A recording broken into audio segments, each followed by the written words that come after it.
यानंतर मंगेश आरेवार, सन्माननीय व्यासपीठ, त्यानंतर गुरुजन वर्ग आणि माझे मित्रमैत्रिणींनो, थोडक्यात मी माझी ओळख करून देतो. मी मंगेश आरेवार आणि BMS माझं कंप्लीट झालेलं आहे आणि आत्ता या इथे असिस्टंट BDO या पदासाठी माझी निवड झालेली आहे. आणि या यशाचे श्रेय मी माझ्या आईवडील आणि माझा भाऊ अभय याला देऊ इच्छितो. कारण यशापेक्षा अपयशच माझ्या पदरी आत्तापर्यंत जास्त आलेलं होतं आणि त्यामध्ये त्यांनी मला खंबीरपणे माझ्या पाठीशी उभे राहिले आणि मला साथ दिली. त्याबद्दल मी त्यांच्या ऋणात राहू इच्छितो.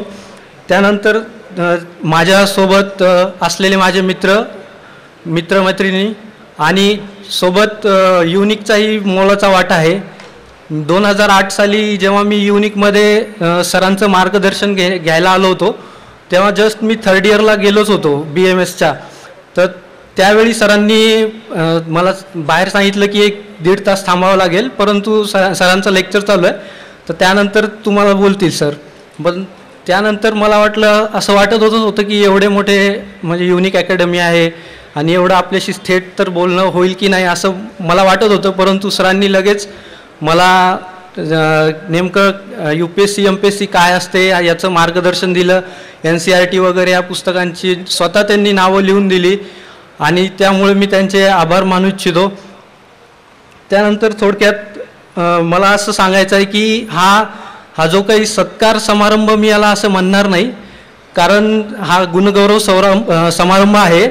आणि मला असं म्हणायचं आहे की जे काही काम आम्ही येत्या 8-10 वर्षात करू त्यानंतर जेव्हा आमचं काही सन्मान होईल त्यावेळी मी त्याला सत्कार असं म्हणू इच्छितो.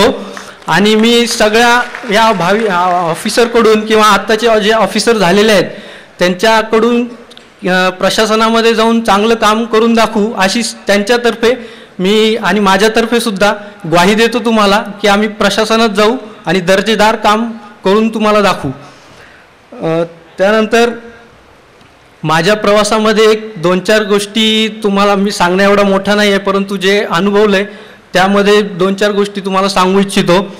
की आत्ताच 1-2 भाषणापूर्वी एकाने सांगितलं की प्रेरणा जी आहे ती तुम्हाला, आता हे भाषण ऐकल्यावर बऱ्याच जणांना 4-8 दिवस खूप अभ्यास करावा आणि तसं होतंही की खूप पेटून उठतात मुले, परंतु ही प्रेरणा फक्त 4-8 दिवसापर्यंतच असते.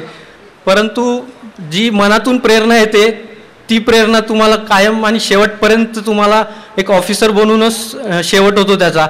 आणि ही प्रेरणा नेहमी तुमच्या मनात असली पाहिजे आणि ही प्रेरणा स्वतःच्या मनात येते, मनातूनच यायला पाहिजे. आणि असं होत नसेल तर तुम्ही तुमच्या आईवडिलांचा चेहरा तुमच्या डोळ्यासमोर आणा आणि त्यांनी घेतलेले कष्ट आणि त्यांच्या आपल्यासोबतच त्यांचीसुद्धा एक समाजामध्ये सामाजिक आर्थिक मानसिक लढाई चालू असते, त्यांचीसुद्धा एक लढाई चालू असते. आणि दुसरी गोष्ट आहे की ज्याप्रमाणे आमिर खान स्वतःला सांगत असतो 3 इडियट्समध्ये ऑल इज वेल, तसं मी स्वतःला माझ्या मनामध्ये एकच सांगत होतो की एक दिवस येईल तो माझा असेल आणि तो एक दिवस येईल तो माझाच असेल. आणि असं तुम्ही स्वतःला सांगत राहा. नुसतं सांगून फायदा नाही तर जिद्द चिकाटी आणि मेहनत हे सुद्धा तुम्हाला गरजेचं आहेच. आणि जे काही करायचं आहे ते परफेक्ट असलं पाहिजे. त्यानंतर आपण सर्वांनी माझे 2 शब्द ऐकले आणि द युनिक अकॅडमीने मला इथे बोलण्याची संधी दिली, त्याबद्दल मी त्यांचे आभार मानतो. आणि जाता जाता हे 4 ओळी मी तुम्हाला सांगू इच्छितो. हे माझ्यासाठी पण लागू पडतं आणि सर्वांसाठी आपले आहे. हजार घाव झेलूनही खिंडीत बाजी बाकी आहे, जोवर येत नाहीत तोफांचे आवाज तोवर लढण्याचा हट्ट बाकी आहे. एक लढाई संपली तरी युद्ध अजून बाकी आहे, जरी पराभव झाला क्षणभर तरी लढण्याची जिद्द बाकी आहे. जय हिंद.